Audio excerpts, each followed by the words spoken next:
Okay, apa masalah awak?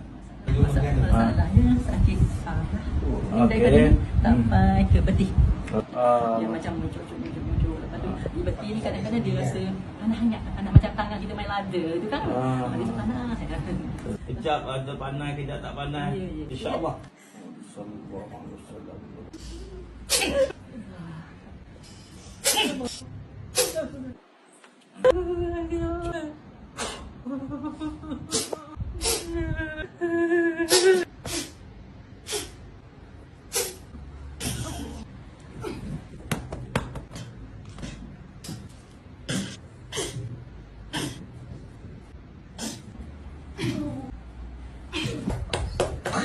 Alhamdulillah, dari Dungun hari ni buat terapi macam mana belajar kita. Dah rasa macam badan tu ringan lah sikit, ringan.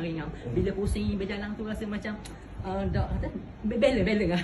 Kaki sepit-sepit semua tak ada dah. Speed tu rasa kurang lah.